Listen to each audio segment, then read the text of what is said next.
நேர்களே, all India லெவல்ல India today C voters எடுத்த கருத்து கணிப்பு நேற்று முன்தினம் நள்ளிரவு மாலை வெளியானது. அதை நேற்று நான் உங்களுக்கு தரவில்லை. அந்த கூட்டணியில திமுக தலைமையிலான இந்தியா கூட்டணி 45% விழுக்காடு வாக்குகள் பெறும் என்று, தமிழ்நாட்டில் தேர்தல் நடந்தால் அவர்கள் முதலிடத்தில் இருப்பதாகவும் இந்தியா டுடே சி ஓட்டர்ஸ் தன் கருத்தை தெரிவிக்கிறாங்க. கடந்த மக்களவை தேர்தலில் ஆல் இண்டியா லெவல்ல இந்தியா கூட்டணி 47 விழுக்காடு பெற்ற நிலையில் தற்போது திமுகவுக்கு ஒரு 2% சரியலாம் என்றும், கடந்த மக்களவை தேர்தலில் தனித்து போட்டியிட்ட எடப்பாடி தலைமையிலான அதிமுக பாரதிய ஜனதா கூட்டணி இணைந்து 41% வாக்குகள் பெற்ற நிலையில் தற்போது இரு கட்சிகள் இணைந்து தேர்தலை சந்தித்தாலும் அதன் வாக்கு சதவீதம் 33 விழுக்காடு மட்டும்தான் என இந்தியா டுடே தன் செய்தியில் தெளிவாக தெரிவித்திருக்கிறது. இந்தியா டுடேனுடைய அந்த கருத்து, விஜய் தமிழ்நாட்டில் எத்தனை இடங்களை எத்தனை சீட்டை பெறுவார்? தமிழக வெற்றி கழகம் 8, 10, 15, 25, 35. அதுக்கு அவங்க என்ன பதில் சொல்றாங்கன்னா, தாவேகா 15 விழுக்காடு வாக்குகளை பெறும் என ஆக்சிஸ், அதாவது இந்தியா டுடே தனது கருத்தில் தெரிவித்திருக்கிறது. இதன் மூலம் தமிழக வெற்றி கழகம் கட்சியால் அதிமுக பாரதிய ஜனதா கூட்டணியின் வாக்கு சதவீதம் குறைய இருப்பது தெரிய வந்துள்ளது. அது என்ன கணக்கு? மறுபடியும் நான் உங்களுக்கு சொல்றேன். தமிழக வெற்றி கழகத்தின் அதில் ரொம்ப முக்கியம், 15% வாக்கை யார் பெறுவா? நடிகர் விஜய் 15% வாக்குகளை பெறுவார் என்று தெரிவிக்கப்பட்டுள்ளது. நல்லா கவனிங்க. அடுத்து அந்த செய்தியில இப்படி கோட் பண்றாங்க, இதன் மூலம் தாவேகா கட்சினால, அதாவது நடிகர் விஜயால ஏடிஎம்கேக்கும் பாஜகவின் கூட்டணியின் வாக்கு சதவீதம் குறைய இருப்பது தெரிய வந்துள்ளது. பெரிய சிக்கல் தான் இது. மக்களவை தேர்தல் நடந்தால் தமிழ்நாட்டில் திமுக தலைமையிலான கூட்டணி அமோக வெற்றி பெறும் என்றும் இந்தியா டுடே சி ஓட்டர்ஸ் நடத்திய கருத்து கணிப்பில் தெளிவாக தெரிவித்திருக்கிறது. இந்தியா டுடே சி ஓட்டர்ஸ் சட்டசபை தேர்தலிலும் இதே தான். ஏதாவது அவங்க எடுத்திருக்கிறது இதில் எடுத்திருக்கிறாங்க பார்லிமெண்ட்டுக்கு, ஆனால் இன்னைக்கு நடக்க போற சட்டசபைக்கும் இதுதான். ஏன்னா இது ஆல் இண்டியா லெவலில் எடுக்கப்பட்ட கருத்து கணிப்புல நாடாளுமன்ற தொகுதிகளில் அது ஆல் இண்டியா லெவலில் மோடிக்கு வாய்ப்பு இருக்கிறது. அதே மாதிரி தமிழ்நாட்டில் நாடாளுமன்ற தேர்தலிலும் திமுக கூட்டணி, சட்டமன்ற தேர்தலிலும் 45%. இதுல ரொம்ப முக்கியமாக ஒரு செய்தி என்னன்னா, விஜய் 15% தாண்டி அவர் அதிகம் கரம்பும் வாக்குகள், இந்த கரம்பிட்டு போறது இப்படி நிறைய பேர் பக்குன்னு விழுந்துரும். ஒரு கரையை கரம்பும் போது சிலது பாதி கரம்பி இருக்கும், சிலது அப்படியே முழுமையாக விழும். அதே போன்று இந்த கரம்பலில் பாதிக்கப்படுவது யார்? எடப்பாடியும் பாரதிய ஜனதா வாக்குகளையும் விஜய் பொறுக்குகிறார் அல்லது கரம்புகிறார் அல்லது உள்வாங்குகிறார். இந்த நிலையில இந்த கருத்து கணிப்பு தொடர்பாக திமுக சார்பில் நேரு என்ன சொன்னார்னா, இங்க பாருங்க, எங்களுடைய கூட்டணி பெற்றிருக்கக்கூடிய வாக்குகள் 45, பாஜக என்டிஏ கூட்டணி 33% தான் சர்வேல குறிப்பிட்டிருக்கிறாங்க.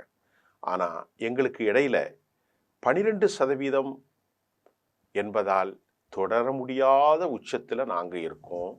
திமுக கூட்டணியை மக்கள் உயர்த்தி பிடிக்கிறார்கள் என்றும் திமுக தரப்புல கருத்து வைக்கப்படுது. அது எல்லாரும் தங்களுக்கு வாய்ப்பாக வந்தால் அப்படி சொல்வதும், திமுகவுக்கு எதிராக வந்தால் சீச்சி இந்த படம் புளிக்கும் என்பதும் அரசியலில் யதார்த்தம் தான்.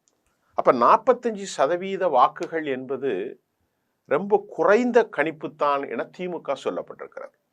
சரி, அது அவங்க திராவிட மாடல், அந்த மாடல், எங்களுக்காக நாங்கள் பெண்களுக்கு அப்படி செஞ்சோம் இப்படி செஞ்சோம் என்றெல்லாம் அவர்கள் நம்பிக்கை தெரிவித்துள்ளார்கள். 2-0 மகுடம் சூட்டப் போவது பெண்கள் வாக்கு தான் என்றும் கூட திமுக தரப்பில் தெரிவிக்கப்பட்டிருக்கிறது. இப்பொழுது சட்டமன்ற தேர்தல் குறித்து நிகழ்த்தப்படும் ஒவ்வொரு ஆய்வும் அனலிட்டிக்கல், ஒரு ஸ்டாட்டிஸ்டிக்ஸ், புள்ளியலா, செப்பாலஜிஸ்ட், ஒவ்வொரு கருத்து கணிப்புகளும் திமுக ஆட்சியை மீண்டும் தமிழ்நாட்டில் நிறுத்துவதற்கு மக்கள் உறுதியெடுத்துவதை காட்டுவதாக என்றும், வரக்கூடிய 2026 சட்டப்பேரவை தேர்தலில் திமுக ஒரு வெற்றி பெறப் போகிறது என்பதை நிரூபிப்பதாகவும் கூட சிலர் கருத்து தெரிவித்திருக்கிறார்கள்.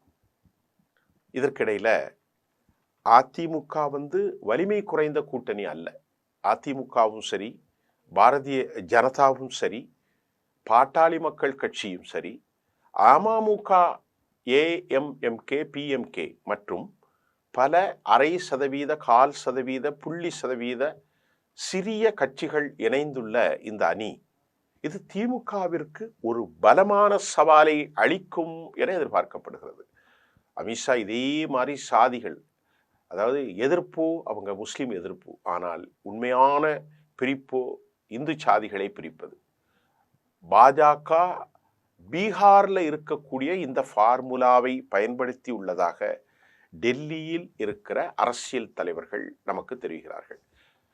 இந்த numbers game Bihar formula, Bihar மாநிலத்தில் அவங்க அப்படித்தான் சிறிய கட்சிகளை ஒருங்கிணைத்து எஸ்ஐஆர் மூலமும் பெரும் மாற்றத்தை ஏற்படுத்தி வாக்குகளை சிதறவிடாமல் அதிகாரத்தை பயன்படுத்தி ஒன்றும் திரட்டி பாஜக பெரும் வெற்றியை நிதிஷ் தலைமையிலே பெற்றது.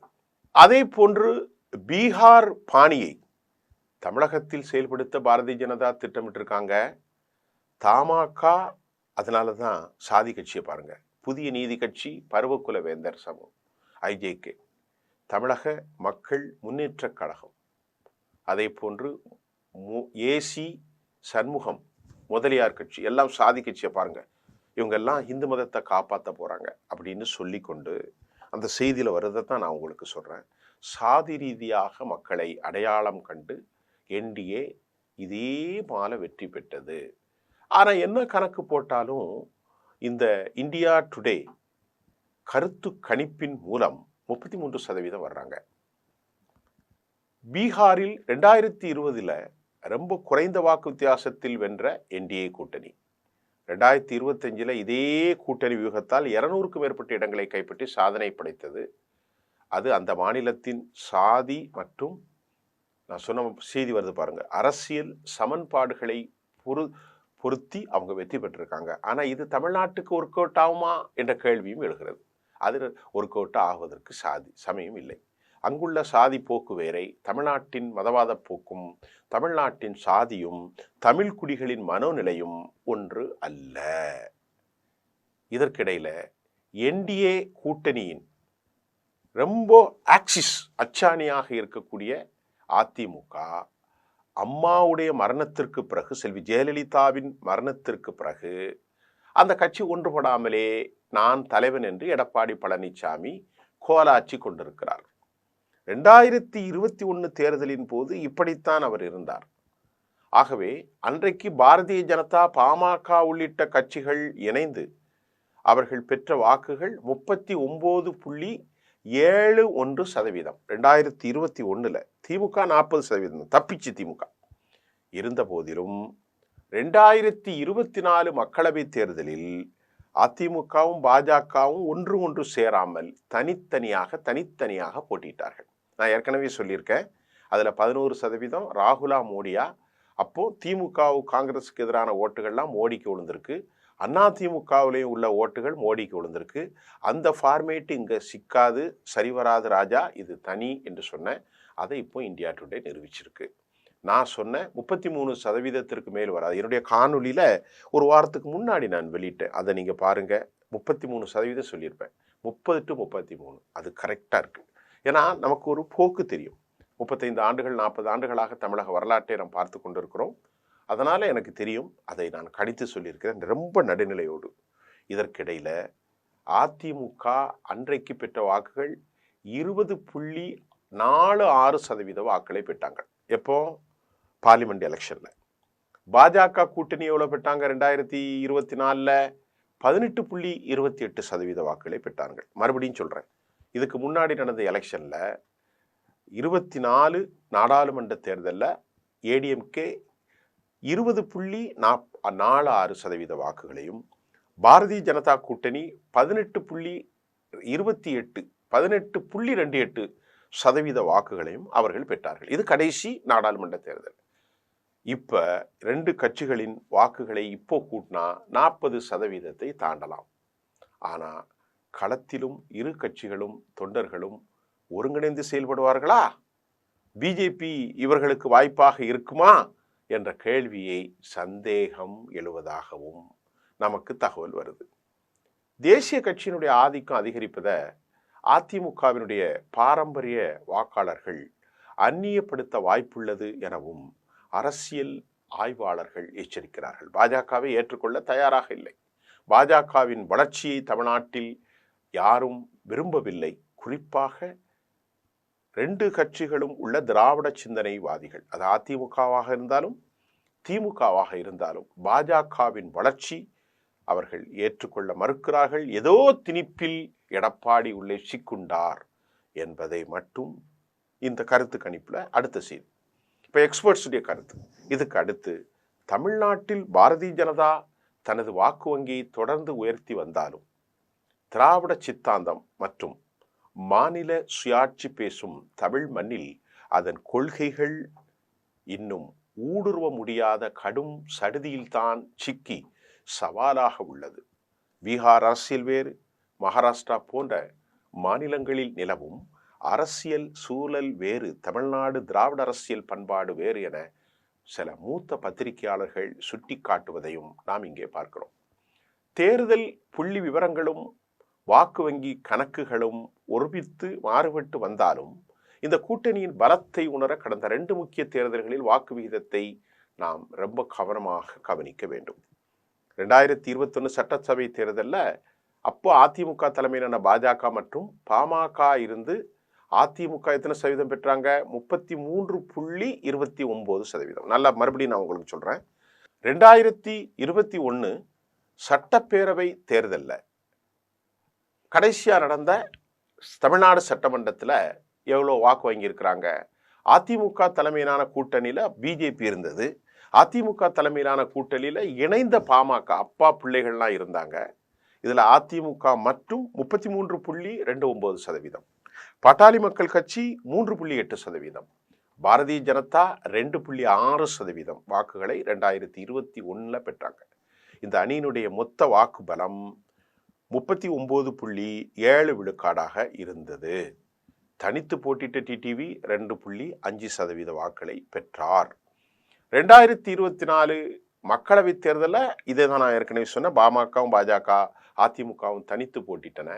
எடப்பாடி தலைமையிலான அந்த அதிமுக 20.46%, பாரதிய ஜனதா கூட்டணி பாமக, அமமுக, தமாக இவங்க எல்லாரும் சேர்ந்து 18.28% வாக்குகளையும் பெற்று இரட்டை இலக்க வளர்ச்சியை பதிவு செய்தது. இதை வச்சு தான் இப்போ மிரட்டுறாங்க.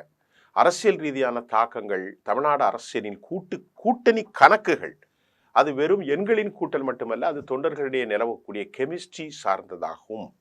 அதிமுகவின் மீட்சி கடந்த 2004 தேர்தலில் 20% வாக்குகளை மட்டும் பெற்ற அதிமுக தற்போது எடப்பாடி தலைமையில் பலம் இழந்தே இருக்கிறது.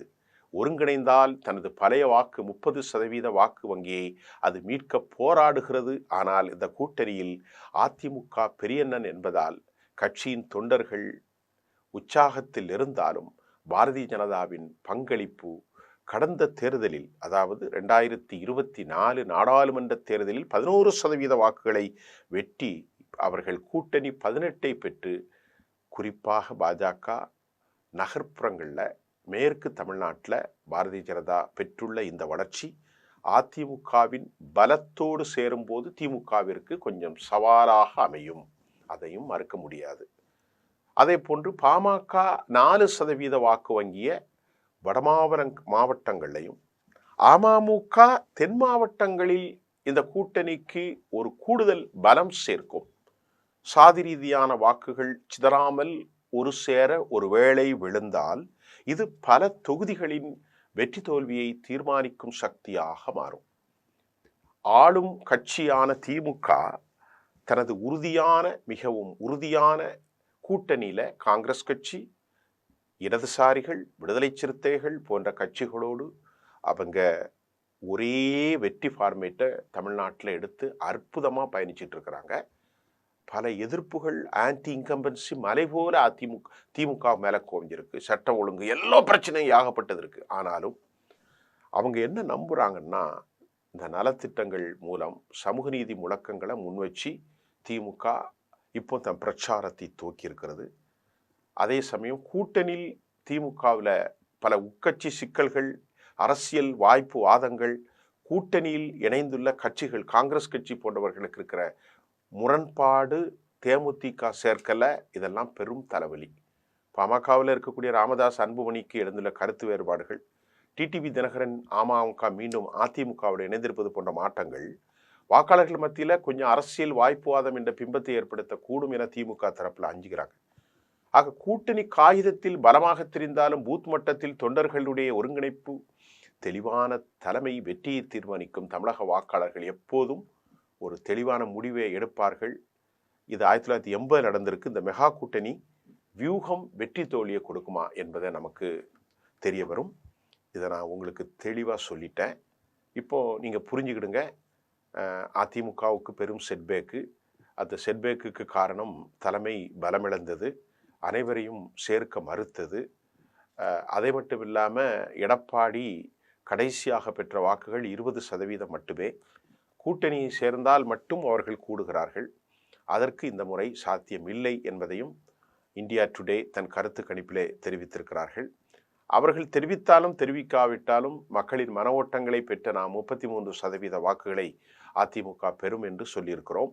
அது இன்னும் குறைய வாய்ப்பு தான் உண்டே தவிர அதிமுகவுக்கு அது கூடுதலுக்கான வாய்ப்பு இருப்பதாக எனக்கு தெரியவில்லை.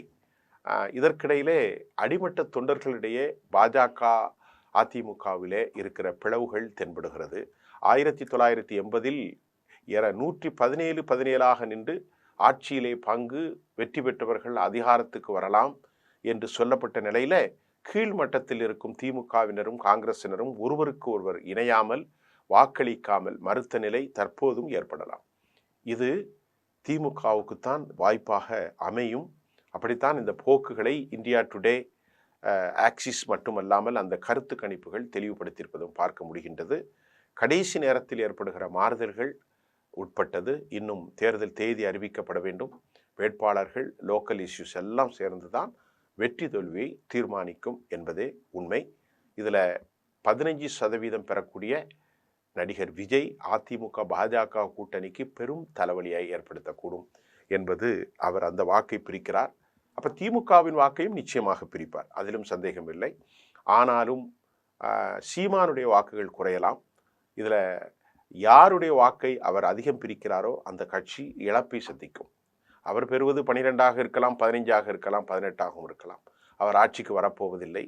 ஆனாலும் அவர் பெறுகின்ற வாக்குகள் பெரும் சிக்கலை தமிழ்நாட்டில் ஏற்படுத்தும். அமமுகவுக்கு ஒரு பலப்பரிசை. தென் மாவட்டங்களில் அவர்கள் தங்கள் வாக்கு வங்கியை தக்க வைப்பார்களா? இப்போது அமித்ஷாவுடைய அந்த ஃபார்மேட்டில் சாதி ரீதியாக அவர் அணுகியிருக்கிறார். டிடிவி தினகரன் எப்போதும் சாதி ரீதியாக இல்லை.